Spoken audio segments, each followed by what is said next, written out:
Hello my dear students. तो आज हम बात करेंगे कि मैथ में कौन कौन से टॉपिक पढ़ें तो हम अच्छे नंबर से सफल हो सकते हैं। तो हमें सिर्फ मैथ में कितने टॉपिक 40 टॉपिक पढ़ने हैं और उनसे हम अच्छे नंबर प्राप्त कर सकते हैं मैथ में। तो 40 टॉपिक हैं कौन? वो 40 टॉपिक हैं तो क्लास 10 गणित 2025 जो बोर्ड में है सभी महत्वपूर्ण टॉपिक अध्याय 1 से लेकर 14 तक पेपर में 100% पक्का आएंगे। इनको पढ़ लीजिए बस। तो पहला हमारा जो वास्तविक संख्याएं से क्या क्या आएगा उसके बारे में हम पढ़ेंगे। तो वास्तविक संख्या से हमें एलसीएम और तथा एचसीएफ निकालना है। ये दोनों विधि वेरी इंपॉर्टेंट हैं, ठीक। इन दोनों विधियों को हम तैयार कर लेंगे। और जो दूसरा टॉपिक हमारे इस पार्ट से है, सिद्ध कीजिए कि √5 ये हर बार परीक्षा में पूछा जाता है कि मतलब परिमेय संख्या को सिद्ध करना है। जैसे 3+2 √5 या 7 √3 ऐसी परिमेय को सिद्ध करने के लिए आएगा। ये हर बार परीक्षा में आ रहा है, ये भी वेरी इंपॉर्टेंट है। इसके बाद जो हमारा बहुपद है, बहुपद में जो पहले टॉपिक में पढ़ना है शून्यकों का योगफल अल्फा प्लस बीटा बराबर माइनस एक्स का गुणांक बटे एक्स स्क्वायर का गुणांक बराबर -b बटा a।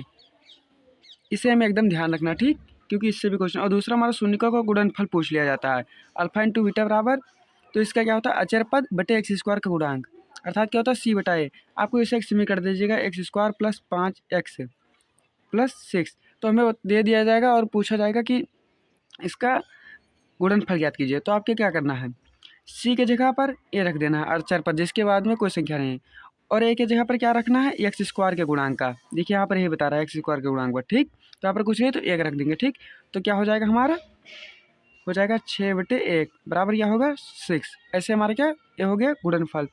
और एक आता है हमारा द्विघात बहुपद जिनके शून्य का अल्फा और बीटा ऐसे मतलब दे देगा आपको, मान लीजिए 5 और 6 दे दिया, और क्या कहेगा कि एक समीकरण ज्ञात कीजिए। अल्फा और बीटा दे दे, तो अल्फा के जगह पर क्या रखेंगे 5 रख देंगे और बीटा के जगह पर क्या रख देंगे 6। ऐसे हम इसका जो सूत्र होता है px बराबर x square minus alpha plus beta x plus alpha into beta, ठीक। तो इसके जगह पर मान रखकर हम निकाल लेंगे कि हमारा एक बहुपद कैसे बनता है, ठीक। इसके बाद हम बात करते हैं दो चर वाले रैखिक समीकरण की। अध्याय हमारा तीसरा जो है दो चर वाले रैखिक समीकरण। इसमें पहला जो होता है केवल एक हल होता है यदि यल तथा यम, एक रेखा मान लीजिए ए है, ए यल है, और दूसरी रेखा ए क्या है यम, पहली रेखा यल दूसरी रेखा यम।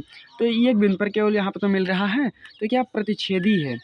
प्रतिच्छेदी रेखा की स्थिति जानते हो कैसे, a1/a2 does not equal to b1/b2। तो क्या होगा हमारा प्रतिच्छेदी होगा और हल केवल एक होगा, ठीक। इसके बाद हम बात करते हैं दूसरे की, अनंत हल होते हैं यदि यल तथा यम संपातियों स्थिति में। संपाति मतलब दोनों रेखाएं यल भी तथा यम भी दोनों एक पर हो, एक एकदम मिली है के ऊपर एक, तो क्या होगा a1/a2 बराबर b1/b2 बराबर c1/c2। तो क्या होगा संपाति होगा, कोई हल नहीं। तीसरे टॉपिक की बात करते हैं कि जब कोई हल नहीं होता, कोई हल नहीं होता तो यल तथा यम समांतर होते, परस्पर क्या होता है समांतर, मतलब एक दूसरे के बीच में बराबर गैप ग्राफ में बना रहेगा। दोनों रेखाएं ए यल होगी मान लीजिए ए एम होगा, ठीक। तो दोनों में बराबर गैप बना रहेगा। तो इसकी जो स्थिति बनती है a1/a2 बराबर b1/b2 does not equal to c1/c2, ठीक। तो हमारा क्या हो गया कोई हल नहीं जब होगा। इसके बाद हम बात करते हैं इसी अध्याय में प्रतिस्थापन और विलोपन विधि। प्रतिस्थापन विधि वेरी इंपॉर्टेंट है, ठीक, और विलोपन विधि भी मोस्ट इम्पोर्टेंट है, क्योंकि हर बार परीक्षा में आ रहा है ना, इसलिए मैं बोल रहा हूँ। और इसमें जो ब्रज गुणन था ना, वो ब्रज गुणन ये टॉपिक अब की बार 2025 के लिए कट गया है, तो इसको आपको नहीं पढ़ना है, ये दोनों टॉपिक आपको पढ़ना है। फिर आते हैं हम बात द्विघात समीकरण की करते हैं। द्विघात समीकरण में पहले X square minus B X plus C बराबर 0 से ये क्या है तुलना कर रहा है, ठीक। और ऐसा हमको समीकरण दिया रहेगा, उस समीकरण को हमें मतलब लगाना रहता, ठीक। और दूसरा हमें गुणनखंड विधि से द्विघात समीकरण को लगाना रहता, ठीक। और तीसरा जो हम श्रीधराचार्य सूत्र से भी लगा सकते हैं। तो श्रीधराचार्य का जो सूत्र होता है एक्स बराबर -b plus minus √b² - 4ac/2a, ठीक। तो इसका सूत्र हो, इस सूत्र से भी हम सवाल लगाएंगे द्विघात समीकरण का। और जो तीसरा एक मतलब चौथा पॉइंट होता है मूलों का योगफल बराबर एक्स का गुणांक बटे एक्स स्क्वायर का गुणांक बराबर -b बटा, जिसे हम बहुपद में पहले ही पढ़ चुके हैं, और मूलों का गुणनफल भी हम बहुपद में पढ़ चुके हैं, ठीक। इसके बाद हम बात करते हैं अगले पाठ की। पांचवा पाठ हमारा समांतर श्रेणी। तो यहाँ पर हम पहले कुछ टॉपिक को सीख लें क्या है। तो ए बराबर जो होता है प्रथम पद, और डी बराबर क्या होता है सर्वांतर अर्थात डिस्टेंट, और एल बराबर लास्ट अर्थात अंतिम पद, ठीक। तो इसमें जो पहली होता है समांतर श्रेणी का n वां पद अगर ज्ञात करने के लिए कहता है, ऐसे क्वेश्चन में आएगा कि n वां पद ज्ञात कीजिए, तो फिर सूत्र जो लगाना है an बराबर a plus n minus 1 into D, ठीक। और जो दूसरा मतलब सवाल आता है अंत से n वां पद ज्ञात कीजिए, तो हमें जानते हैं कौन सा सूत्र लगाना है, ए वाला, l माइनस ब्रैकेट में n माइनस 1 इंटू डी, ठीक। और फिर जो तीसरा हमारा इसका प्रश्न आता है प्रथम n पदों का योगफल ज्ञात कीजिए, तो इसमें जो सूत्र होता है यस n बराबर 1/2 n अर्थात संख्याओं मतलब कितनी संख्याएं हैं गुणे n और ब्रैकेट में a प्लस l। तो कृपया आप कॉपी में अपने नोट करते रहें कि मैं क्या क्या आपको पढ़ा रहा हूँ, यही केवल 40 टॉपिक आएंगे परीक्षा में। यस n बराबर एक और सूत्र इसका होता है यस n बराबर n/2 ब्रैकेट में 2a plus n minus 1 into D, ठीक। इसके बाद हम बात करते हैं अगले अध्याय की, त्रिभुज की। तो त्रिभुज में पहला हमें पढ़ना पाइथागोरस प्रमेय और दूसरे हमारे जो पढ़ना है टॉपिक वो थेल्स प्रमेय। ये दोनों VIP हैं अर्थात वेरी इंपॉर्टेंट हैं, ठीक। और ये भी त्रिभुज से संबंधित प्रश्न ये भी वेरी इंपॉर्टेंट है क्योंकि इससे यही 3 टॉपिक आने वाला है। निर्देशांक ज्यामिति, निर्देशांक ज्यामिति में जो पहला पॉइंट पढ़ना है दो बिंदुओं के बीच की दूरी, इसका जो सूत्र होता है √x माइनस x2 का whole square plus y2 minus y1 minus y2 का होल स्क्वायर, ठीक। तो और दूसरा हमारा टॉपिक पढ़ना है विभाजन सूत्र।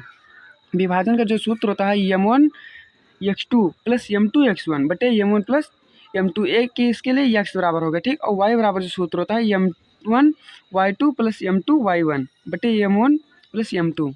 इसके बाद जो तीसरा हमारा इसका टॉपिक होता है त्रिभुज के क्षेत्रफल, आपको वो दे देगा त्रिभुज की भुजा और पूछेगा कि त्रिभुज का क्षेत्रफल ज्ञात कीजिए, तो आपको ये वाला सूत्र लगाना है 1/2 ब्रैकेट में x1 y2 minus y3 plus x2 bracket में y3 minus y1 plus x3 bracket में y1 माइनस y2, ठीक। तो इसके बाद हम आज अध्याय की बात करते हैं त्रिकोणमिति की। त्रिकोणमिति में क्या क्या पढ़ना है, तो त्रिकोणमिति में जो पहला पॉइंट पढ़ना है ये हमें मान याद रखने हैं 0 से 90 डिग्री, जैसे साइन 0 अंश का मान हो गया 0, साइन 60 अंश का मान हो गया, ठीक। √3/2 इस मतलब सारे जो मान होते हैं इन मानों को याद करना, ठीक। साइन कोस टेन सबका, और त्रिकोणमिति की जो सर्व समीकरण हैं इनको भी हमें याद करना है। और जो तीसरा हमारा पॉइंट देता है एग्जाम में, सिद्ध कीजिए कि LHS आपको मतलब 2 समीकरण मतलब दे देगा त्रिकोणमिति के सवाल और उन्हें आपस में बराबर करने के लिए कहेगा, आप उसे कर देंगे, ठीक। इसके बाद जो ऊंचाई एवं दूरी से है, तो ऊंचाई एवं दूरी से आता है उन्नयन कोण, आपको जानना चाहिए कि उन्नयन कोण क्या है, अवनमन कोण क्या है। जैसे ये होता है हमारा 30 अंश का, 45 अंश का, 60 अंश का, इतने में आता है। और ये भी ऐसे इसी का आता है 30 अंश, 45 अंश, 60 अंश, 90 अंश, ठीक। तो इसका अवनमन इससे मतलब सवाल पूछेगा, इतना देगा और सवाल पूछेगा, ठीक। और ऊंचाई दूरी से महत्वपूर्ण जो प्रश्न है ये भी वेरी इंपॉर्टेंट है, इसे आप पढ़ते रहिए।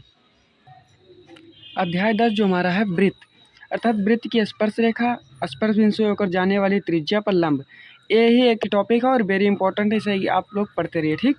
और अध्याय 11 जो है वृत्तों से संबंधित क्षेत्रफल, इसमें वृत्त का क्षेत्रफल हमें पढ़ना है और त्रिज्यखंड वृत्तखंड का क्षेत्रफल पढ़ना है। इसके बाद जो अध्याय 12 है पृष्ठीय क्षेत्रफल आयतन, इसमें घन का सूत्र, घनाभ का, गोला, अर्धगोला, शंख, छिन्नक से संबंधित प्रश्न पूछे जाएंगे, ठीक। तो हमें इन सभी का सूत्र याद करना है। अगर आपको सूत्र चाहिए तो हमारे यूट्यूब चैनल से आप ले सकते हैं, ठीक। आप सिर्फ ये सर्च कीजिए कि फार्मूला YST क्लासेस, ठीक, तो आपको सारे फार्मूले मिल जाएंगे। और तीसरा जो हमारा मतलब 13वां लेसन है संख्यांकी। संख्यांकी में जो पहला टॉपिक पूछा था वर्गीकृत आंकड़ों की माध्य, माध्यिका तथा बहुलक और संचय बारंबारता, यही 3-4 टॉपिक इससे पूछे जाते हैं, ठीक। और जो एक मतलब दूसरा होता है ग्राफ से संबंधित भी कुछ प्रश्न पूछ लिए जाते हैं। और हम बात करते हैं 14वें लेसन प्रायिकता की। तो प्रायिकता में पहला जो पूछा आता है P बराबर अनुकूल परिणामों की संख्या ए लगा देंगे और कुल परिणामों की संख्या ए लगा देंगे, ठीक। इसको सूत्र को इस जैसे आप बॉक्स से याद कर सकते हैं जी, PE बराबर NE बटे NS, ठीक। और इसका जो दूसरा सूत्र होता है PE प्लस PE बराबर 1, ठीक, यस रहता है, ठीक। तो सूत्र, अगर वीडियो आपको पसंद आया हो तो आप वीडियो को लाइक कीजिए और आप हमारे चैनल पर नए हो तो चैनल को सब्सक्राइब जरूर कर लीजिए, साथ में बेल आइकन भी प्रेस कीजिए, आपको ऐसे लेटेस्ट वीडियो मिलते रहेंगे।